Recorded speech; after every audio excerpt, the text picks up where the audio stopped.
Varicose veins కి సరైన చికిత్స కోసం సంప్రదించండి ఎవిస్ హాస్పిటల్. నమస్తే అమ్మా. నమస్తే అమ్మా. అమ్మ, ఈ రోజుల్లో పిల్లలకి అసలు దేవాలయానికి వెళ్ళేటప్పుడు ఎలా దర్శించుకోవాలి, డ్రెస్ కోడ్ ఏం మెయింటైన్ చేయాలి, ముందేం చేయాలి, తర్వాత ఏం చేయాలి బొత్తిగా తెలియట్లేదు. అసలు దేవాలయ దర్శనం ఎందుకు వెళ్ళాలి, మనం ఎందుకు వెళ్తున్నాం, ఏం చేసి రావాలి అన్నది ఈ వీడియో ద్వారా వారికి ఇన్ఫర్మేషన్ ఇద్దాం. మీ ప్రశ్నలో చిన్న దోషం ఉందమ్మా. అమ్మా, ఈ కాలం పిల్లలకి అన్నారు. పిల్లలంటే ఏ వయసు వాళ్ళు? అందరూ కూడా మీకు మేము అందరం పిల్లలమే కదమ్మా. ఆ మాట అన్నారు బాగుంది. ఆ మాట అన్నారు బాగుంది. నా వాళ్ళు నాకన్నా పెద్దవాళ్ళు కూడా కొంతమంది ఆంటీలు అంకుల్ని చూస్తూ ఉన్నాం. అస్సలు అంచేత పిల్లలు అన్న మాట అనకండి. ఒకవేళ వాళ్ళు ఏదైనా పొరపాటు చేసినా వాళ్ళ తప్పు కాదు. వాళ్ళకు ఆదర్శంగా ఉన్న పెద్దవాళ్ళు సరిగ్గా చేయకపోవడం వల్లే వాళ్ళు అట్లా ఉంటున్నారు. First point clear. అందరూ కూడా ఎలా ఉండాలి అన్నది వాళ్ళు ఆచరిస్తే పిల్లలు ఆచరిస్తారు. ప్రధానంగా మన దేశంలో మన సంప్రదాయాన్ని అనుసరించి ఆలయానికి వెళ్ళేటప్పుడు ఒళ్ళంతా కప్పిన బట్టలు ఉండాలి. ఒళ్ళంతా కప్పుకోవడం ఇక్కడ దాకా పెట్టి ఇక్కడ దాకా పెట్టడం అని కాదు. ఎదుటి వాళ్ళని ఆకర్షించేటటువంటి విధంగా, రెచ్చగొట్టేటటువంటి విధంగా వస్త్రధారణ ఉండకూడదు. భారతీయ సనాతనమైనటువంటి వస్త్రధారణ ఉండాలి. చీర మాత్రమేనా అంటే పంజాబీ డ్రెస్ అయినా పర్వాలేదు, ఒళ్ళు కప్పుకునేదే కదా మరి. అందువల్ల తప్పనిసరిగా చీర కానీ పంజాబీ డ్రెస్ కానీ పైన చున్నీ వేసుకుని ఉండాలి.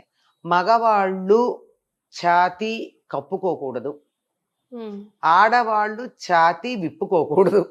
ఓకే. తప్పనిసరిగా పైన చున్నీ ఉండాలి. మగవాళ్ళకు ఉండకూడదు. ఎందుకని?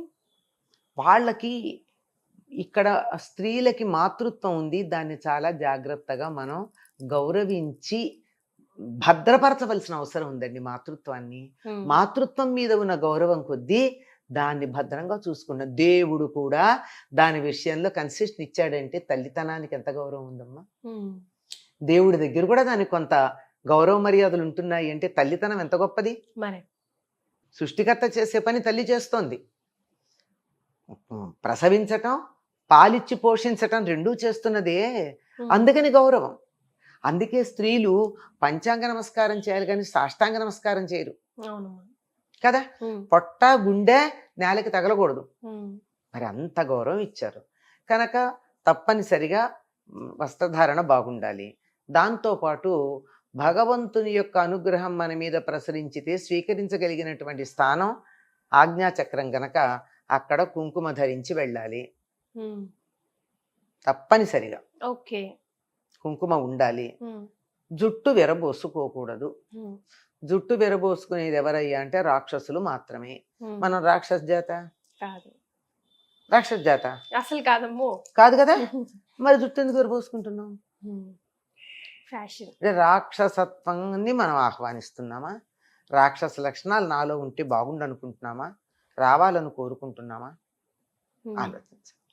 కనుక ఇది తప్పనిసరిగా పాటించాలి. ఇంకా కొంతమంది అయితే కొంచెం చాదస్తులు కూడా ఉన్నారమ్మా. ఏమ్మా చేతికి గాజులేవి వేసుకో, గాజులు లేకుండా గుడికి ఎందుకు వచ్చావు అనేవాళ్ళు ఉన్నారు. అవును అవును, 5 ఇంపార్టెంట్ థింగ్స్ కదమ్మా. బొట్టు, గాజులు, డ్రెస్, ఇదంతా మన సంప్రదాయం కదా. గాజులు చాలా అవసరం అమ్మా. ఎందుకంటే ఇవి ఇక్కడ తగిలి ఈ ప్రాంతం అంతా అవుతున్నప్పుడు ఆక్యుప్రెషర్ జరిగి గైనిక్ సిస్టమ్ పర్ఫెక్ట్ గా ఉంటుంది. అందుకోసం అది మనం తెలుసుకోవాలి. Secrets behind the reason. Science not secret, science behind the tradition. అది తెలుసుకోవాలి. కనుక అది ఆరోగ్యానికి మంచిదన్న ఉద్దేశంతో పాటించమని గట్టిగా చెప్తూ ఉంటారు. అట్లా ఇవి మాత్రం తప్పనిసరిగా పాటించాల్సినటువంటి నియమాలమ్మా. ఆలయానికి ఎందుకు వెడతాం? భగవంతుడి అనుగ్రహం పొందడానికి. దేవాలయంలో భగవంతుడి యొక్క శక్తి కేంద్రీకృతమై ఉంటుంది. ఆ సంగతి మనకు తెలుసు కదా. దాని చుట్టూతా ప్రదక్షిణం చేసినప్పుడు ఆ శక్తి మనకు కూడా వస్తుంది. ఏ రకంగా అయితే అయస్కాంతం మీద ఒకే దిశలో, ఇనప ముక్క మీద ఒకే దిశలో అయస్కాంతాన్ని రుద్దినట్టయితే ఆ ఇనప ముక్క అయస్కాంతం అవుతుంది కదా.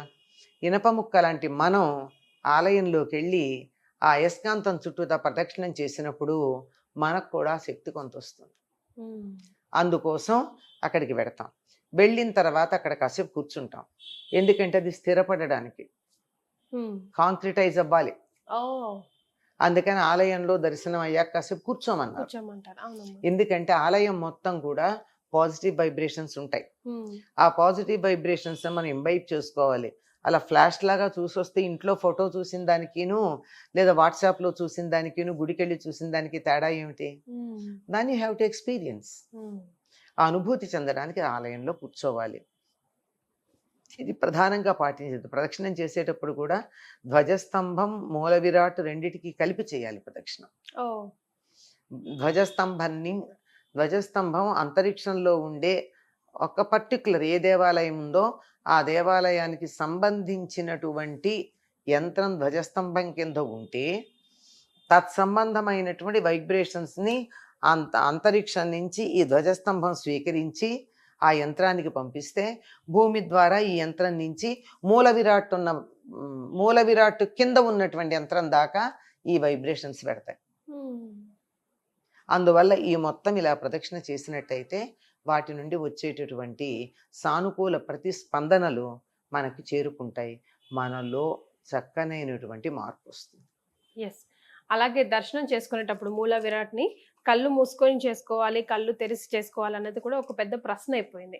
నేను కళ్ళు మూసుకొని దైవ ధ్యానం చేస్తున్నాము అని అనుకుంటాం, కానీ అది తప్పు అంట కదమ్మా. అవునమ్మా, కళ్ళు తెరిచి కళ్ళు మూసుకుని ఇక్కడ కూడా చేయొచ్చుగా. అదే కదా, అందుకోసం అక్కడికి వెళ్ళాక ఆ మూర్తి మన మనస్సులో గట్టిగా నిలబడటానికి తెరిచి చూడాలి. చూశాక కళ్ళు మూసుకుంటే అది బయటికి రాకుండా జాగ్రత్తగా లోపల భద్రపరచుకోవాలి. మనం ఏదైనా గుర్తుంచుకోవాలనుకున్నా, మర్చిపోయిన దాన్ని గుర్తు చేసుకోవాలన్నా కళ్ళు మూసుకుంటాం కదా, అంటాం. ఆనందాన్ని అనుభవించేప్పుడు ఏం చేస్తున్నాం? కళ్ళు మూసుకుంటున్నాం. అట్లాగే దేవుణ్ణి చూశాక ఆ మూర్తి ఏదైతే ఉందో అది మన మనస్సులో గట్టిగా నాటుకుపోవడం కోసం కళ్ళు మూసుకుంటాం. రైట్. చాలా మంది తీర్థ ప్రసాదాలు తీసుకోకుండానే వస్తారమ్మా, దాని గురించి చెప్పండి. తీర్థ ప్రసాదాలు చాలా ప్రధానం అమ్మా. ప్రసాదం అంటే ఇస్తుంటే కూడా తీసుకోరు, ఫాస్టింగ్ అంటారు. ఫాస్టింగ్ కి తీర్థానికి ఫాస్టింగ్ ఏంటమ్మా? నీళ్లు తీసుకుంటారు కదా, కాఫీ కప్పులు లాగిస్తారు కదా. మరి ఇప్పుడు తీర్థం తీసుకోవడానికి ఏమైంది? తీర్థం తీసుకోవాలి. తీర్థంలో ఏమైందండి? ఎందుకంటే తీర్థం గురించి చెప్పడం, నీటికి మెమరీ పవర్ ఉంది, వాటర్ మాలిక్యూల్స్ అని చెప్పి పరిశోధనల్లో తేలింది. మరి దానికి మెమరీ పవర్ ఉన్నప్పుడు ఏ మంత్రాలైతే ఆ నీటి దగ్గర మనం ఉచ్చరిస్తామో ఆ మంత్రం తాలూకు శక్తిని ఆ నీళ్లు గ్రహించాయి కదా, అవి మనం తీసుకుంటే ఆ శక్తి మనకు వచ్చిందా రాలేదా? 100%. దట్ ఈస్ వెరీ ఇంపార్టెంట్ కూడా. అంటే అప్పుడు ఫినిష్ అయినట్టు మన గుడి యాత్ర, టెంపుల్ యాత్ర. తర్వాత దేవుడికి నైవేద్యం పెట్టాం. నైవేద్యం పెట్టాక బరువు ఏమన్నా తేడా వచ్చిందా పదార్థంలో? ఏం తేడా లేదు. మరి ప్రసాదం ఎట్లా అయింది? ఆయన కంటి చూపుతో స్వీకరించి కంటి చూపుతో అనుగ్రహాన్ని దాని మీద ప్రసరింపచేశాడు. భగవంతుడు అనుగ్రహం ప్రసరించినటువంటి పదార్థం గనక అది ప్రసాదం, అది ప్రసన్నత వచ్చింది గనక, అందువల్ల దానివల్ల మనకి అనుగ్రహం మన శరీరంలోకి వెళ్ళి మనకి మేలు జరుగుతుంది గనక తీర్థ ప్రసాదాలు చాలా ప్రధానం. రైట్. చాలా సంతోషం అమ్మా. నమస్కారం. నమస్తే. సుమన్ టీవీలో మీ పర్సనల్ అండ్ బిజినెస్ ప్రమోషన్స్ కోసం కింది నెంబర్కి కాంటాక్ట్ చేయండి.